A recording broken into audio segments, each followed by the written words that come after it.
Olá, pessoal, bem-vindos a mais um vídeo. Vamos agora discutir o problema da busca de um elemento, né, em um vetor, numa lista. Então, esse problema é muito importante porque diversas aplicações computacionais precisam verificar, olha, esse elemento pertence ou não a essa lista? Sim ou não? Tudo bem? Então, a ideia é que nós vamos comparar aqui duas alternativas para buscar um elemento numa lista. O primeiro deles é a busca sequencial, que é a maneira mais simples que alguém pode pensar de buscar um elemento numa lista. Qual que é a ideia? Você vai começar na posição zero e vai percorrer a sua lista, posição por posição, verificando a posição I. Esse é o elemento que eu quero? Se não for, passa para a próxima e recebe mais um. Se for, eu achei o meu elemento. Então, o que que eu faço? Eu retorno a posição do meu elemento e falo, olha, achou, recebe true. Você achou o seu elemento.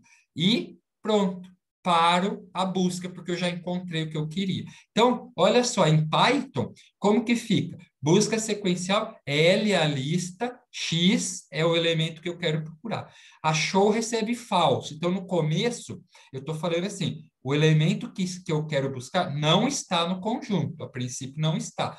I recebe zero. Enquanto o I for menor que o tamanho da lista, e eu não achou, quer dizer, o achou for false, né? Porque não falso é igual a true. Então, ó, enquanto achou for false, é a mesma coisa. Escrever e not achou é a mesma coisa que escrever e achou igual a falso. Então, ó, se o elemento i é igual a x, pronto, achei o que eu queria. Achou recebe true. Posição recebe i. E o que que eu vou fazer? Na próxima iteração, ele já vai ser barrado aqui. Por quê? Achou é true, not achou é falso. Então, ele já é barrado aqui, ele cai aqui. Se achou, retorna a posição. Caso contrário, se o meu elemento não está na lista, nunca ele vai entrar nesse if, nunca. Então, ele só vai entrar no else. E recebe i mais um, e recebe i mais um, e mais um, e mais um, até que o i seja igual a n, que é o tamanho de elementos na lista. Chegou aqui, o i é igual, é menor do que ele? Não, é igual. Então, ele sai desse while, não vai entrar no if, por quê? Porque o achou é falso. Então, ele vai entrar aqui no else. Return falso, que é o achou. Tudo bem, pessoal? Então, como será que é a complexidade desse elemento, desse cara, no pior caso? Esse algoritmo aqui no pior caso. Vamos analisar a complexidade.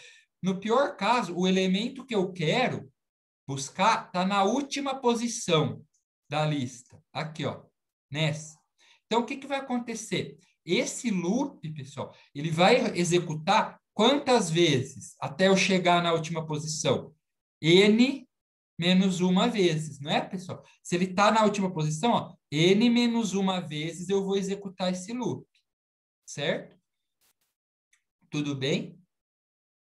Aí eu tenho duas inicializações aqui. Então, N menos uma mais duas instruções aqui. E, além disso, quando eu achar... Então, ó, eu vou executar N menos uma vezes a instrução I recebe I mais um. Por isso que eu estou colocando aqui N menos um. Esse 2 aqui, pessoal, esse 2 é essas duas inicializações. E da onde vem esse 2 aqui, ó? Esse 2 vem na última iteração, quando o i for igual a n menos 1, eu vou entrar aqui nesse if. Eu vou executar esses dois comandos. Então, mais 2. Tudo bem? Então, somando tudo aqui, vai ficar n mais 3, o que resulta em O de n.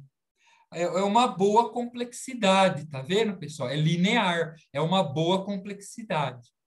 Só que existe um jeito ainda melhor de fazer busca do que a busca sequencial, que é a busca binária, pessoal. Como funciona a busca binária?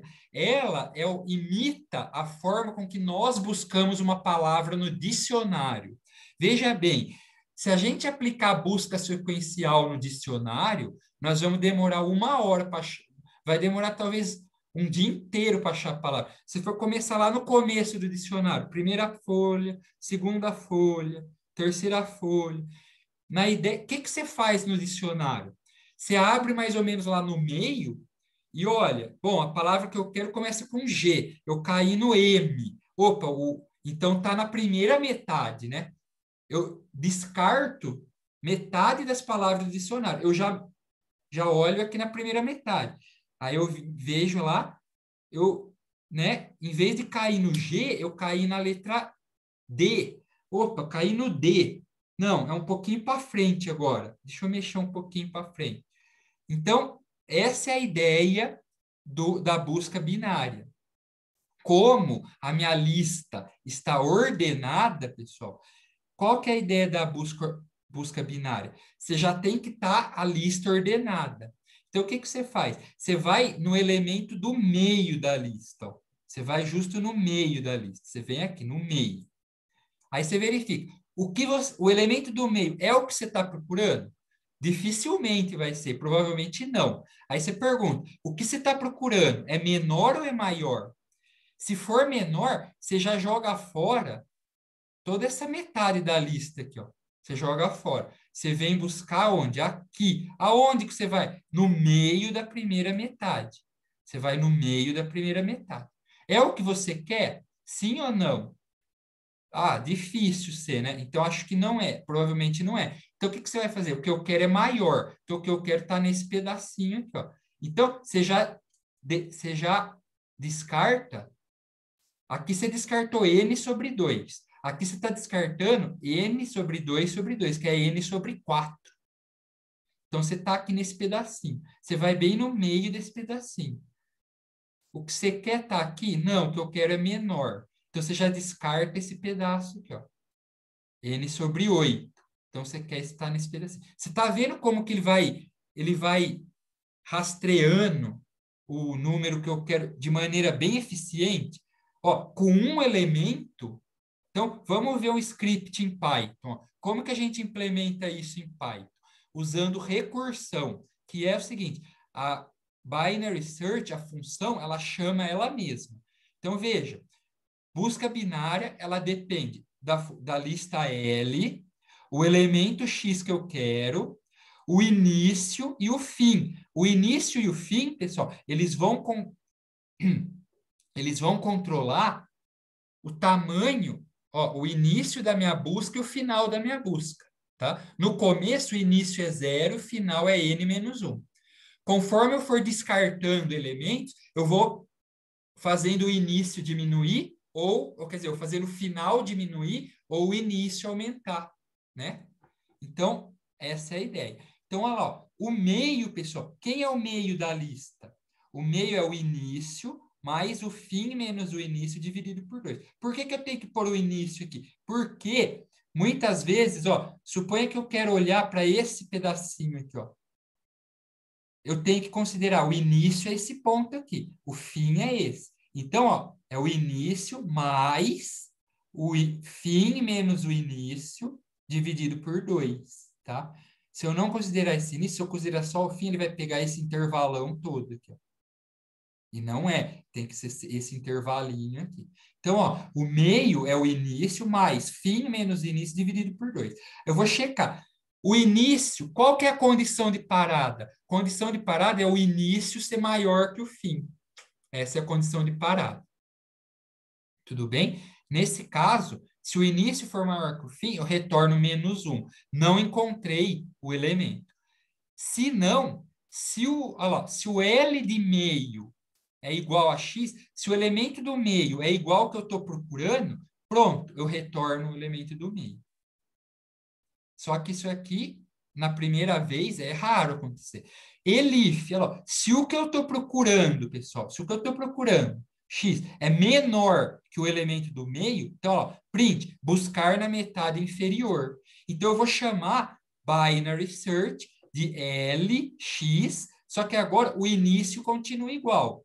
O início continua igual. Quem que é o fim, pessoal? O fim, ele vai passar a ser meio menos 1, tá vendo?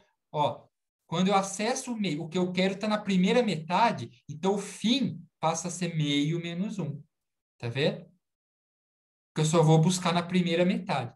E se não, se o que eu estou buscando é maior do que o elemento do meio, print, busca na metade superior. Então, aqui eu vou fazer binary search de L, X. Quem que eu vou mudar? Não é o meio, não é o final vai ficar igual. Eu vou mudar o início.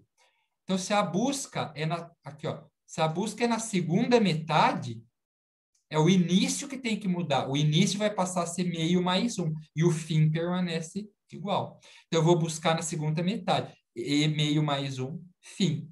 E eu vou repetindo isso, pessoal. Repetindo recursivamente até que ou eu acho o meu elemento, ou o início fica maior que o fim. O início e o fim se cruzam. Assim, ó.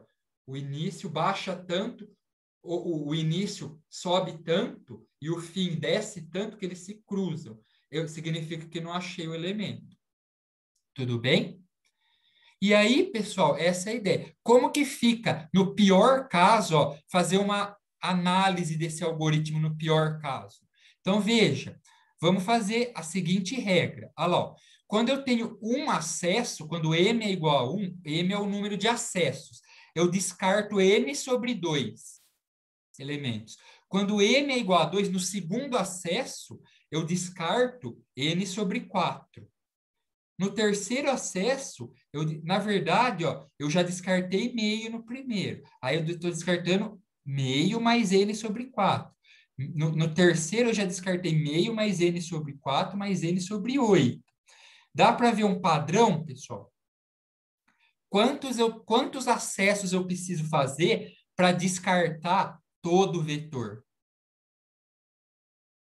Ó, o n sobre 16. Tudo bem? Para eu descartar todo o vetor, ó, 4 acessos, eu descartei n sobre 2 elevado à quarta, não é? Então, ó, eu tenho que ter n sobre 2 elevado a m igual a 1. Não é, pessoal? Para que aqui eu tenha descartado 1, para que isso aqui vire 1, ó, para que isso vire 1, o n sobre 2 elevado a m tem que dar 1.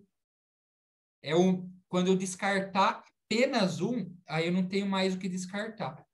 Eu caso o limite. Então, o n, ó, tem que ser 2 elevado a m, para ficar 2am sobre 2am, que a gente sabe que é 1. Então, para o n ser igual a 2 elevado a m, quanto que tem que ser o m? Aplica log na base 2 dos dois lados. O m é log de n na base 2. Tudo bem, pessoal? Então, ó, para eu descartar o vetor inteiro, eu preciso de quantas chamadas recursivas? O de n, a complexidade é O de n na base, log, é O de log de n na base 2. Tá bom? O que é bem menor do que a função n linear. Aqui, ó. Que é bem menor que o linear. Então, a busca binária é melhor. Por quê? Olha lá, a derivada, taxa de função taxa de variação da função linear é constante igual a 1 sempre. A derivada do logaritmo, vamos pensar em termos de taxa de crescimento.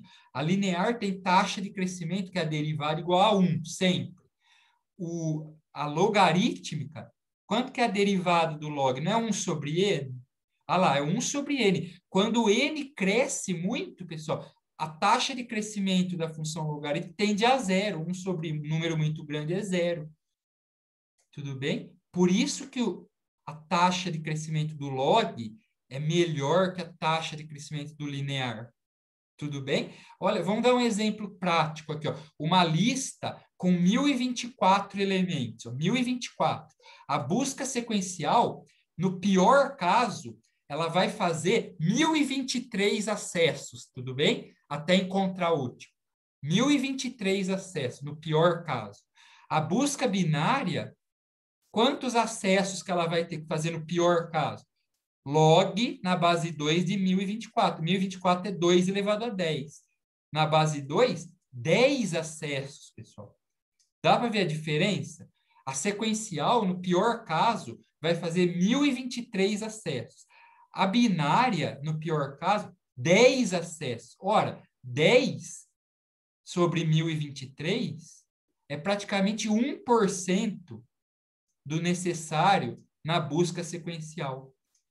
1% é um ganho muito grande. Então, a gente acha que quando passa de N, quando passa de O de N para O de N quadrado, o ganho é pequenininho, é só um pequeno ganho. Mas não é, é um ganho enorme.